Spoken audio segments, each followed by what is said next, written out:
Mesdames et messieurs, très chers compatriotes, en ces jours solennels du 30 juin 2025, nous commémorons l'indépendance de notre cher pays, la République démocratique du Congo, avec un mélange d'incertitudes, de questionnements, mais aussi de fierté, de détermination et d'espoir. Ce 65e anniversaire est une occasion de renouveler notre engagement pour un Congo uni, pacifié et prospère.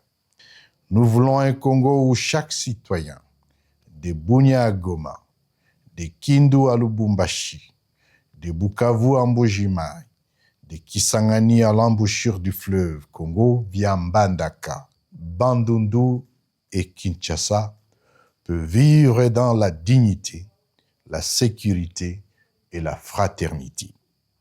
À ces jours, l'Alliance Fleuve Congo, AFC M23, administre plus de 34 000 km² de territoire national, où vivent plus de 11 millions de nos concitoyens. En 5 mois, nos forces ont ramené la sécurité, rétabli l'ordre, protégé les populations civiles et sémé les graines d'un nouvel espoir pour notre peuple. Nous ne poursuivons ni la gloire, ni le pouvoir. Notre engagement vise à sortir la République démocratique du Congo du cycle d'insécurité, de pauvreté, d'exclusion, de discrimination, de médiocrité, de l'arbitraire, de la dictature et des injustices. Nous sommes un peuple debout, uni dans sa diversité, mû par la volonté de vivre ensemble dans la dignité. À cet égard, nous saluons toutes les initiatives en faveur de la paix, qu'elles soient nationales, sous-régionales, régionales ou internationales. L'accord signé à Washington le 27 juin dernier entre la République du Rwanda et le régime illégitime et corrompu de Kinshasa constitue un pas, certes limité, mais utile. Nous en prenons acte. Toutefois, ici est de noter que cet engagement ne couvre qu'une infime partie des causes réelles du conflit en République démocratique du Congo. Mentir à l'opinion tant nationale qu'internationale qu'il n'y a pas de crise en République démocratique du Congo et qu'il s'agit tout simplement d'un conflit entre Kigali et Kinshasa est une supercherie inacceptable. C'est pourquoi l'Alliance Fleuve Congo AFC M23 salue le processus de Doha mené avec le soutien de l'État du Qatar qui impose au régime de Kinshasa des discussions directes avec notre organisation dans le but de rencontrer les causes profondes de la crise congolaise. Nous réaffirmons notre attachement sincère, constant et de bonne foi à ces processus et exprimons notre profonde reconnaissance à l'État du Qatar et à son Altesse l'émir Cheikh Tamim bin Hamad Al Thani pour leur leadership, leur patience et leur engagement en faveur d'une paix durable, juste et inclusive. Malheureusement, ces pourparlers avec Kinshasa sont entravés par l'intransigeance du régime de Kinshasa qui, systématiquement, les torpille. Les tueries et massacres de Banyamulenge dans le haut plateau du Sud Kivu, de Hemani Touri, ainsi que les attaques répétitives de Wazalendo contre les populations civiles constituent une preuve de mauvaise foi qui met en péril les efforts collectifs de stabilisation et aggrave la crise humanitaire. Les revendications légitimes de l'AFC M23 demeurent. Elles ne pourront être rencontrées que dans un cadre inclusif des acteurs nationaux, en vue d'une résolution holistique des causes profondes de la crise actuelle, dont M. Tshisekedi est la principale origine, de par son illégitimité, ses excès du tribalisme, ses discours de haine, ses détournements des derniers publics, sa politique de stigmatisation, son projet de changer la Constitution, bref, sa dictature tyrannique. Dans un esprit de responsabilité, l'Alliance Fleuve Congo AFCM 23 a multiplié des gestes concrets de bonne foi. Il s'agit notamment 1. Respect d'un cessez-le-feu unilatéral sur tous les fronts. 2. Repositionnement le 22 février 2025 de nos forces à Walikale pour favoriser la paix. 3. Participation active aux discussions des Doha. 4. Signature le 23 avril 2025 d'un communiqué conjoint avec le régime de Kinshasa. 5. Transfèrement sécurisé de 1359 éléments de FARDC, PNC et leurs familles vers Kinshasa. 6. Accord pour le rapatriement des forces de la Samir RDC. 7. Rapatriement volontaire de 1871 dépendants à FDLR via le Haut Commissariat des réfugiés. 8.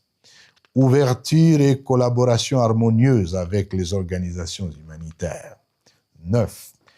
Désescalade avec la mission des Nations Unies pour la stabilisation du Congo, MONUSCO. Et 10. Récupération, intégration et démobilisation de certains éléments FARDC et Wazalendo. Ces actions traduisent un choix de paix. Nous l'avons toujours dit, aucune solution militaire ne pourra durablement résoudre la crise congolaise. Chaque offensive militaire du régime de Kinshasa est une fuite en avant. Son refus persistant de dialoguer est une trahison pour nos générations futures. Très chers compatriotes, permettez-nous de saluer avec respect et gratitude l'action courageuse des leaders religieux, nos pères spirituels de la Conférence épiscopale nationale du Congo, CENCO, et de l'Église du Christ au Congo, ECC, artisans infatigables de paix. À ces voix morales qui refusent le silence, nous exprimons notre reconnaissance pour leur engagement constant en faveur de la réconciliation et leur assurons notre plein soutien à toutes leurs initiatives pour une paix véritable, inclusive et durable. Nous rendons un vibrant hommage à l'armée révolutionnaire congolaise, ARC, à tous ses officiers, soldats et commandants, rangés derrière leur chef d'état-major, le général-major Sultani Makenga, pour leur discipline, détermination, sacrifice et leur engagement patriotique. Notre mission dépasse le présent. Elle prépare l'avenir. Le Congo que nous bâtirons ne sera pas un simple rêve, mais une réalité fondée sur des principes solides. Un Congo où la terre ne sera plus nourrie de sang, mais de projets. Un Congo non divisé, mais réconcilié avec lui-même. Un Congo ne vivant plus en hostilité permanente avec ses voisins, mais en harmonie et en paix avec ces derniers. Oui, nous sommes un grand pays, riche de son peuple, de ses ressources et de son histoire. Très chers compatriotes, autant vous, Congolais, vous avez, à travers l'Alliance Fleuve Congo FCM 23, barré la route au projet macabre de changement de la Constitution.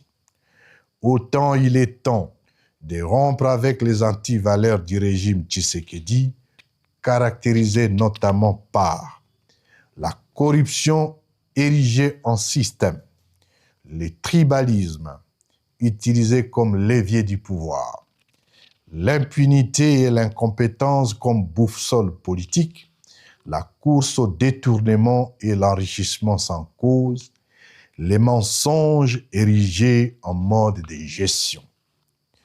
L'article 9 de la Constitution de la République démocratique du Congo dispose: l'État exerce une souveraineté permanente, notamment sur le sol, le sous-sol, les eaux et les forêts, sur les espaces aériens, fluviales, lacustres et maritimes congolais, ainsi que sur la mer territoriale congolaise et sur le plateau continental.